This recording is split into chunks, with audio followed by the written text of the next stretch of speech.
미국 유니온 교회를 개척하고 30년 넘게 담임하신 이정근 목사님께 예수 믿는다는 게 과연 무엇인지, 뭐야 예수 믿는다고를 통해 한번 들어보세요. 나는 서울대 4대 국어과를 졸업하고 1969년 서울대학교 교육대학원 입학시험에서 300명 가운데 수석을 했다. 1년을 공부한 뒤 김형규 교수님께서 나를 부르셨다. 당시 김형규 교수님은 국어학에 관한 명저를 많이 출판한 학자였다. 이군, 내 조교로 일할 수 있겠나? 내가 은퇴하면 이군이 내 자리를 맡아야 할 거야. 그 말씀 자체가 곧 서울대 교수가 되는 계약 문서였다. 김 박사님 감사드립니다. 너무 벅찬 일입니다만 해보겠습니다. 아, 내 앞에 서울대학교 사범대학 국어교육과의 교수 되는 길이 열렸다. 얼마나 가슴 벅찬 일인가. 그러던 어느 날 기도 중 벼랑간 우레와 같은 소리가 들려왔다. 정근아, 내가 너를 목사로 만들려고 준비시켜 왔는데 어딜 그렇게 어정거리며 돌아다니느냐? 너무도 무섭고 놀라서 의자에서 내려와 무릎을 꿇고 기도했다. 선뜻 목사가 되겠다고 대답을 못하고 망설이다가 말했다. 하나님, 저는 글을 쓰고 가르쳐서 밥 먹고 살 사람인데요. 목사가 되면 어떡해요? 겨우 모기 소리만큼 그런 항변을 했다. 그런데 같은 음성이 또 들려왔다. 감히 거역할 수 없는 절대 주권자의 부르심이었다. 하지만 교수 길을 버려야 한다니 아까웠다. 나를 부르신 분이 정말 하나님일까 의심도 해보았다. 나의 하나님은 어찌하여 이리도 잔인하실까 원망이 나오기도 했다. 그러자 사람이 떡으로만 사는 것이 아니라 하나님의 입에서 나오는 말씀으로 산다는 마태복음 4장 4절 말씀이 또 한 번 우레소리처럼 들려왔다. 나는 그것으로 갈등의 마침표를 꽉 찍고 집으로 돌아가자마자 아내에게 새로운 결심을 통보했다. 하나님의 부르심이라면 하셔야죠. 아내는 미리 준비라도 한 듯 그렇게 담담히 대답했다. 나는 곧 김형규 박사님을 댁으로 찾아뵈었다. 그리고 전후 사정을 말씀드리고 엎드려 큰절을 했다. 그야 성직이 훨씬 더 보람있고 좋은 일 많이 할 것이니까 하시면서도 무척 섭섭해 하셨다. 하나님의 부르심을 받고 나니 그분의 계획이 오래전부터 있어왔다는 것을 깨닫게 되었다. 마치 예레미야를 부르신 것과 같았다. 내가 너를 모태에 짓기 전에 너를 알았고 네가 배에서 나오기 전에 너를 거룩히 구별하였고 너를 여러 나라의 예언자로 세웠노라. 예레미야 1장 5절.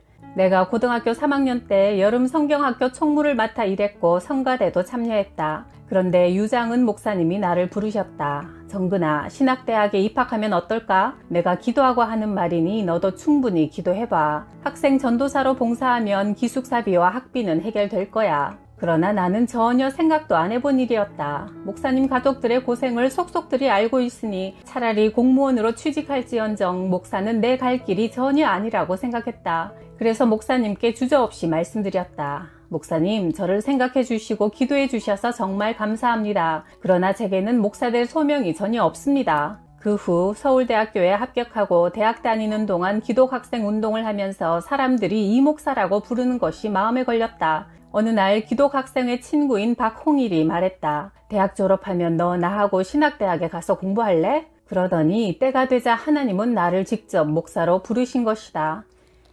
유니온 교회 청년이 한국에서 결혼하고 아내와 함께 왔는데 그 아내가 유방암 진단을 받았다. 남편이 병 낫기를 위해 기도 요청을 해왔지만 환자 본인이 목사가 집에 신방하여 기도하는 일을 반대했다. 몇 달이 흘러 이제는 죽음이 가깝자 의사가 치료를 포기했다. 남편이 아내의 영혼이 천국 가기를 원하여 목사님 집에 오셔서 세례를 베풀어 주십시오 부탁했다. 환자 본인이 세례 받겠다고 하던가요? 아니요, 아직 아무 대답이 없어요. 그래서 그 집에 세례와 성찬 베풀 준비를 갖추어 신방을 갔다. 우리는 함께 찬송 부르고 기도하며 먼저 예배를 드렸다. 사람이 한 번 죽는 것은 하나님이 정하신 일이요 그 후에는 심판이 있다고 하셨습니다. 우리의 죄를 대신 지고 십자가에서 죽으신 예수 그리스도를 나의 구원자로 인정하고 마음에 모셔드리면 천국에 들어가는 자격을 얻지만 거부하면 지옥으로 떨어져 영원한 형벌을 직접 받을 수밖에 없습니다. 하늘 가는 밝은 길로 들어서려면 내가 말하는 대로 따라하세요. 나 이정숙은 거기까지는 잘 따라하더니 그 다음 예수 그리스도를 에서는 입을 꼭 다물어 버렸다. 그래서 합심하여 통성으로 간절히 기도한 후 다시 따라하라고 했다. 나 이정숙은 예수 그리스도를 나의 구원자로 믿습니다. 끝내 기다려도 믿습니다를 하지 않았다. 역시 입을 꼭 다물고 있었다. 아이 참, 무당딸이라 힘드네요. 그제야 남편이 하는 말이었다. 나는 그때까지 그 젊은 여인이 무당딸인 걸 몰랐다. 그래서 다시 한번 통성으로 기도하고 나서야 믿습니다까지 고백을 마쳤다. 그래서 세례를 주고 성만찬을 베풀었다. 그 여인은 일주일 뒤 세상을 떠났다. 그러나 평안하게 잠들었다. 그리고 그 마지막 예배가 가족들에게 큰 위로가 되었다. 미국에서는 매년 4월 15일 전에 세금 보고를 해야 한다. 그래서 교회에서는 1월 말까지 교회 헌금한 액수에 대한 영수증을 발행한다. 교회 헌금은 세금을 줄여주는 중요한 항목이기 때문이다. 그런데 문제는 헌금은 조금 했는데도 영수증에 큰 액수를 적어달라는 요청이 가끔 있어 머리가 아프다. 목사님, 3,000달러 더 헌금할 테니 10,000달러 한 것으로 영수증 떼주세요. 사업 잘 되면 더 헌금할게요. 사실 이런 유혹을 뿌리치기 어렵지만 그래도 바르게 목회해야 한다는 사명 때문에 결코 응하지 않는다. 그 가족이 교회를 떠나는 아픔을 견디면서도 말이다.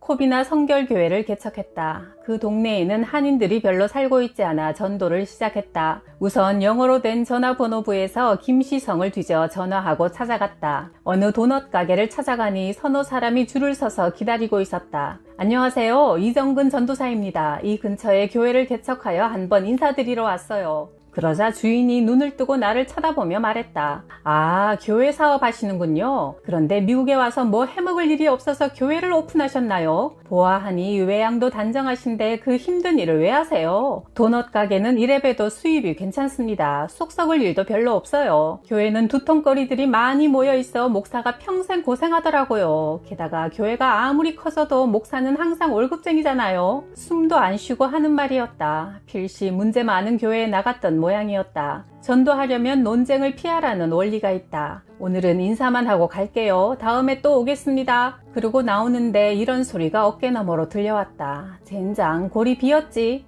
그 소리를 들으니 속에서 뭔가 우욱하고 올라오는데 어디선가 속삭이는 음성이 들려왔다. 그럼 네 골 가지고 목회하려고 했니? 네 골 다 비워라. 그 자리에 내 골로 채워주마. 그런 선물을 받으니 얼마나 즐겁고 감사한지 춤을 추고 싶었다. 그 뒤부터 목회는 예수님의 골을 가지고 하는 것이라는 사실을 되새겼다. 아니, 오히려 목회가 안정되어 편히 쉬거나 게으름을 필 때마다 그 음성이 경고가 되었다. 너 정말 내 골 가지고 목회하는 거냐? 그런 심정으로 목회하자 황무지에서 교회를 개척한 지 석 달이 지나면서 이곳저곳에서 사람들이 오기 시작하여 6개월이 되면서 60명 정도가 예배 드리게 되었다. 그 정도면 이민교회로서는 규모가 잡혔다고 할 수 있다. 그 후 다시 유니온 교회를 개척하여 30년 동안 주님의 골과 심장으로 목회하려고 애썼다.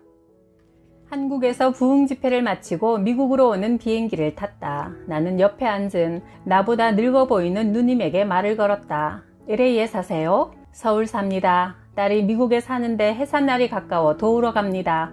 무뚝뚝한 목소리였다. 아주머니, 저는 목사인데 혹시 종교가 있으세요? 네, 댁은 타력 종교이고요. 저는 자력 종교입니다. 신경질이 조금 더 붙어 있었다. 내가 예수쟁이라는 것이 그 누님의 심기를 건드린 것 같았다. 이 찰거머리 같은 남자가 10시간 비행기 여행을 잡쳐놓을 것 같았기 때문인 모양이다. 내가 말했다. 그렇습니다. 불교는 자력 종교이지요. 자기 힘으로 참선하고 수양하고 선을 쌓아서 해탈에 이르러야 하는 종교니까요. 그러나 기독교는 하나님이 도와주셔야 인간이 살 수 있고 특히 영원한 생명을 얻게 되는 타력 종교지요. 마치 자동차가 저절로 구른다고 하여 자동차라고 이름 붙였지만 어디 휘발유가 없으면 가게 되던가요? 예수님은 배터리와 같다고 할 수 있지요. 아무리 값비싼 시계라 해도 배터리가 죽으면 아무짝에도 쓸모없지요. 예수님을 영혼의 배터리로 모시고 우리는 살아갑니다. 영원히 꺼지지 않는 배터리지요. 거기까지 듣던 아주머니가 이렇게 말했다. 그렇잖아도 사위가 골수 분자예요. 장모의 구원을 위해 작정 기도를 한다나요? 오늘 목사님을 만나 뵙게 된 것도 불가에서 말하는 인연인가 봐요. 예수 믿으면 꺼지지 않는 영혼의 배터리를 가지고 성령이라는 휘발유의 힘으로 인생을 달리는 것이다. 미주 복음방송에서 신앙 상담 시간을 생방으로 2년 정도 담당했다. 인기가 좋았다. 어느 날 기독교 신자들이 장기 기증운동에 앞장서야 한다는 걸 이야기하자 얼마 뒤 전화가 울렸다. 목사님, 저도 장기 기증하기로 결심했습니다. 그런데 한 가지 궁금한 게 있어서요. 장기 기증하면 혹시 마지막 부활할 때 그걸 돌려받나요? 예수님께서 부활하신 뒤 도마에게 몸에 상처를 보여주신 걸 보면 제 간을 다른 사람에게 준 뒤에는 저도 간 없는 여자가 될 것 같아서요. 음성을 들으니 할머니였다. 하나님이 그 순간 내게 지혜를 반짝 번개불이 치듯이 넣어주셨다. 권사님은 주름살이 있는 간을 기증하시지만 부활 뒤에는 팽팽한 신품으로 받으실 건데요. 할렐루야, 감사합니다. 내가 1972년 켄터키주에 있는 에즈베리 신학대학원에서 공부하는 동안 존이라는 미국 학생과 기숙사에 한 방을 쓰게 되었다. 존은 내게 이런 간증을 했다. 우리 가정은 할아버지 때부터 시력이 약했어. 형님이 이 신학대학원을 졸업하고 멕시코에 선교사로 가서 열심히 3년 선교했는데 어느 날 갑자기 시력을 잃고 눈뜬 장님이 되고 말았지. 형은 하나님과 부모님을 원망했어. 아버지는 목사여 성경대학 총장이신데 형을 데리고 산으로 기도하러 가셨어. 형은 처음엔 기도도 나오지 않아 그저 멍하니 앉아있는데 갑자기 예수님의 눈으로 이식 수술해 주시도록 기도하라는 음성이 들려왔대. 깜짝 놀라서 정말 그렇게 간절히 기도하기 시작했는데 일주일이 지났을 때 갑자기 눈이 환하게 밝아지더니 시력이 온전하게 회복되었어. 예수님께서 자신의 두 눈을 빼어 이식 수술해 주셨다는 확신이 왔지. 형의 그 간증을 듣고 나도 형이 다닌 이 신학대학원에 와서 공부하고 목사가 되기로 결심했어. 존은 지금 루이지애나주에 있는 신학대학원에서 구약학을 가르치고 있다. 한 번은 어떤 백인 아주머니가 사무실 문을 두드렸다. 생명보험을 들라고 했다. 목사님들은 보험료 부담이 상당히 적습니다. 그러니 이번 기회에 꼭 드세요. 목사들을 위한 특별한 상품입니까? 그게 아니라 목사님들은 평균 수명보다 7년 이상 더 오래 사시기 때문이에요. 하늘나라의 행복을 설교하는 사람이지만 이 땅에서 오래 산다는 것도 좋은 뉴스였다. 평균 수명 계산에 사업의 성패가 달려있는 게 생명보험이니 그건 사실 그대로라고 믿을 수 있다. 목사가 오래 사는 원인이 술, 담배, 마약을 하지 않고 근심 걱정이 덜 하기 때문이지만 예수 믿으면 있던 병도 죽을 병도 고쳐주시는 은혜가 있기 때문이라고 믿는다. 하나님은 치료의 하나님이요. 예수님께서 채찍에 40번이나 맞으심은 우리의 병이 낫도록 하기 위해서라 하셨기 때문이다. 그러므로 나는 젊은 목사들을 향해 이런 가르침을 자주 베푼다. 무당도 병 고쳐서 밥 먹고 사는데 목사가 밥 못 먹고 살아서야 되겠느냐? 목사들의 병 안 고치는 병부터 빨리 고쳐야 한다. 목회하는 사람치고 한 번도 성도들의 병을 고친 일이 없다면 이 또한 불행한 일이다. 병 고친 간증이라면 나도 한 권의 책을 쓸 만큼 많이 있기 때문이다. 그래서 전도할 때마다 예수 믿는 큰 이유 중 하나가 바로 건강하게 오래 사는 겁니다 라고 말한다. 하나님의 자녀는 시냇가에 심은 나무와 같고 하나님의 궁정에 심긴 백향목과 같다. 백향목은 오래될수록 단단해지고 향기가 많은 나무다. 그는 늙어도 여전히 열매를 맺으며 진액이 풍부하고 빛이 푸르도다. 시편 92편 14절. 친구 목사의 교회에서 장로 5분이 임직식을 하는데 목사가 그들에게 안수하고 각종 패를 주고 각 기관에서 선물과 꽃다발을 주며 잔치 분위기였다. 내가 축사하러 올라가서 말했다. 축사 대신 조사를 하겠습니다. 나는 안수식의 성경적 기원을 간략하게 풀어주었다.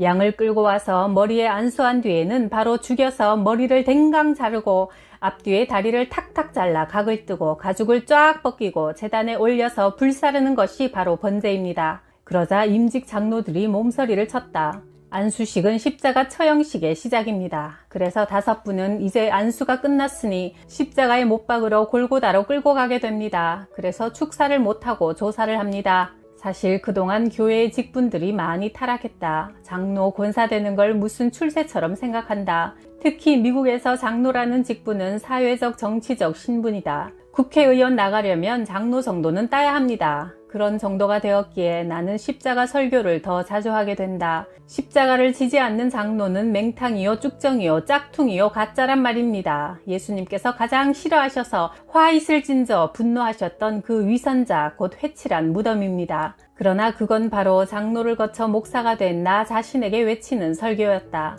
목사가 예수님처럼 살라고 설교하면서 십자가 지는 것을 피한다면 그건 나이롱 목사, 맹탕 목사, 쭉정이 목사, 가짜 목사, 짝퉁 목사, 위선 목사, 사꾼 목사, 그리고 사탄의 하수인일 뿐이라는 선언이다. 해외 한인 교회들이 항상 자부하는 것이 있다. 일본인은 가는 곳마다 회사를 세우고 중국인은 식당을 열고 한국인은 교회를 세운다는 주장이다. 교회를 먼저 세우면 사업과 식당은 저절로 따라붙게 된다. 그래서 나는 한국인은 사랑 생산 민족이 되어야 한다. 한국은 사랑 수출 국가가 되어야 한다고 주장을 한다. 전자제품이나 자동차 등만 수출하는데 온 정신을 팔다 보면 일본처럼 내리막길에 들어서기 쉽다. 십자가의 사랑을 수출하는 나라, 그래서 온 지구를 하나님이 기뻐하시는 세상이 되도록 선도하는 나라를 만드는 것이 한국교회의 막중한 사명이다. 그처럼 하나님 보시기에 바른 목표를 추구할 때 복을 받아 부강한 국가가 될 것이다.